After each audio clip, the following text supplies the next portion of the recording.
una leyenda en la que un duende iba a buscar azafrán, oliva y unas hojas de laurel.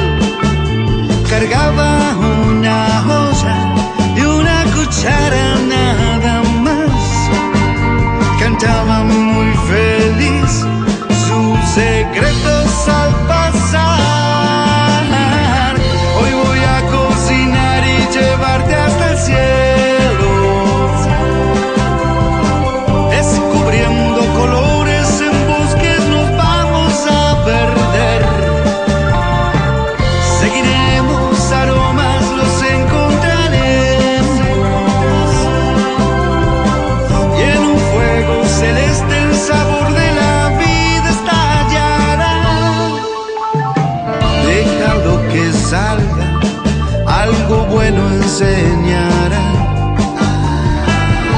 Pequeño duende, cocinero del amor, alquimista del sabor y creador de la amistad.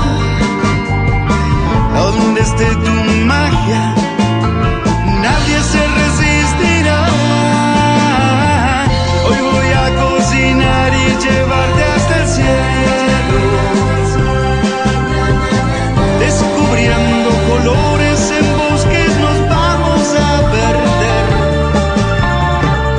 Seguiremos aromas, nos encontraremos, y en un fuego celeste el sabor de la vida estallará. Vamos, atrévete, deja que salga ese duende cocinero que todos llevamos dentro. Creador de la amistad, del amor, sal a la calle, invita a todo el mundo a comer a tu mesa y diles: señores, señores, hoy cocina mi duende. Donde esté tu magia,